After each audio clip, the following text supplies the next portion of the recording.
welcome back to another adventure in ASMR. Today, I'm gonna show you some used books I bought at a library sale a couple of days ago. Library sale. I haven't uploaded in 11 days.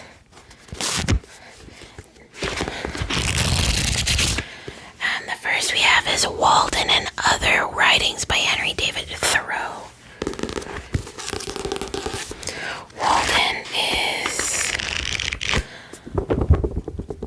a book about a man a book written about a man, well, it's a memoir style, but a man that lives in a one-room house, and about a man looking for simplicity in his life.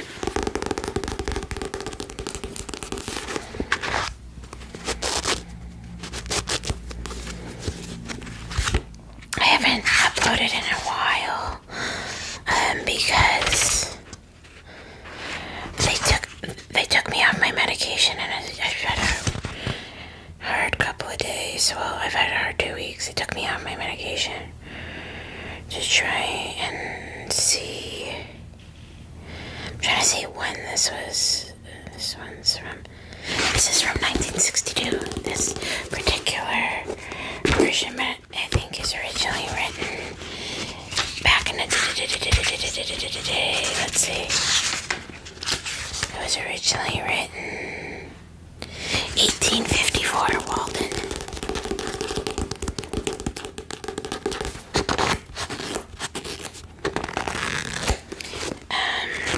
They took me off my medication, and it's been not easy. So sorry I haven't been here. I can't promise that I'm going to be consistent over the next little while, but I'm going to try to be more consistent. Let me read the synopsis of this book to you. Walden and Other Writings by Henry David Thoreau. With their call for simplicity, for self-honesty, and for harmony with nature, the writings of Henry David Thoreau are perhaps the most influential philosophical works of all American literature. The selections in this volume represent Thoreau at his best, including in their entirety are Walden, his indisputable masterpiece, and his two great arguments of nonconformity, civil disobedience, and life without principle. A lifetime of brilliant observations of nature and of himself is recorded in selections from a week on the Concord in Merrimack Rivers, Cape Cod, the Maine Woods, and the Journal. And that's close to where I live, Maine. Okay, this one. My husband picked this one. The Wayward Bus by John Steinbeck. Who wrote? What else did John Steinbeck write?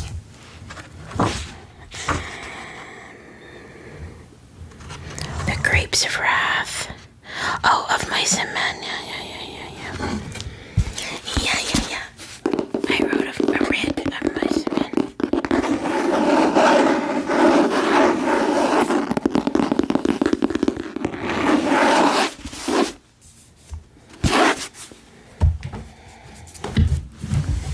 This one has something spilt on the cover. Not by me. Her Majesty's Request, the African Princess of Victorian England. So let's read what this one is.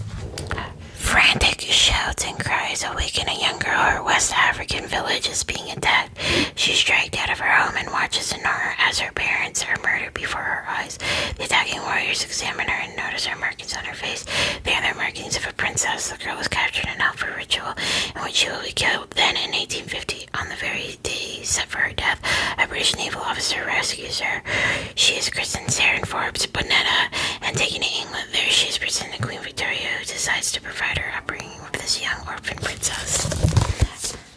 This one.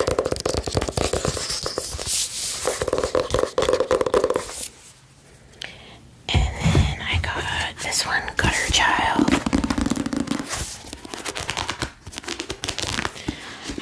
It's written by a black lady. What is her name? Jael Richardson. And what is she saying? She's in a fierce and illuminated debut about a young woman who must find courage to determine her own future and secure freedom. Set in an imagined world in which the most vulnerable are forced to buy their freedom by working off their debt to society. Gutter Child uncovers a nation divided into privileged mainland and the least gutter in the world. Alima Dubois is one of them on 100 babies taken from the gutter and raised in a land of opportunity as part of a social experiment led by the mainland government. When Limina's mainland mother died, she found herself alone as Egypt, forced into the unfair life of servitude, unsure of who she is and where she belongs.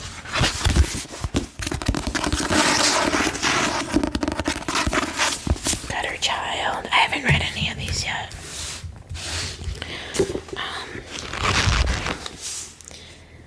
Kumusa Kamaza, The Tale of Genji. I just thought this was cool. It's Japanese paper on the outside. Rice paper, I think. I don't know for that for sure, but I think that's what it is. Okay, let's read. In the 11th century, Murasaki Shikibu, a lady of the Heian court of Japan, wrote the world's first novel.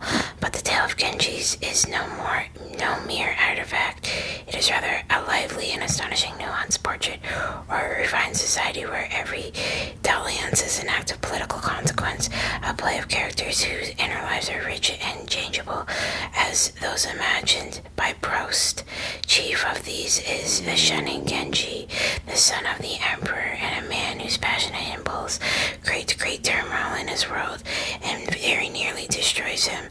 The edition recognizes as the finest version in English contains dozens of chapters from early works in the book, carefully chosen by translator Edward G. Seidensticker, which, with an introduction, explains selections, is illustrated throughout with woodcuts from the 17th century. So that's fucking cool. And then I also got this one, which is, I think, I don't know what it is, so let's just get them to tell me because it's a fucking book, but it's, I think it's a book of poetry, of Indian poetry, I think. You tell me what it is, if anybody knows. But it doesn't really, there's no foreword, it's just poetry. Okay, the first and fourth renderings of English verse by Edward Fitzgerald with illustrations by Willie Bognock, New York.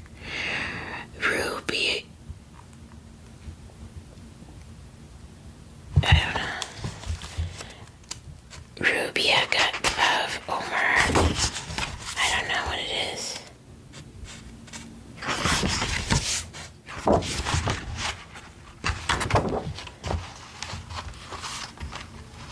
But we can see. It's pretty cool. It's all poetry and illustrations.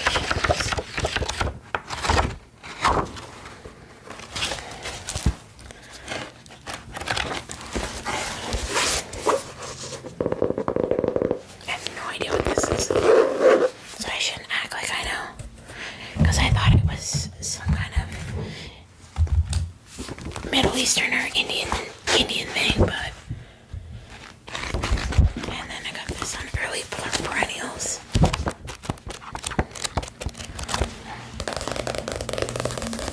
Anyways, but I don't know what the hell this is because there's some white man's name in the front, so I'll have to research that and figure out what it is. I just like the illustrations. And it was aesthetically pleasing to me. Perennials, Volume 1, Early Perennials.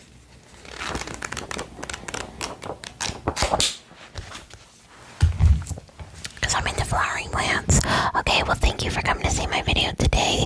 And thank you for your patience waiting for my uploads. I hope you have a great day, or you had a great day. I hope you're so tired. I can't even remember my outro. How's it go?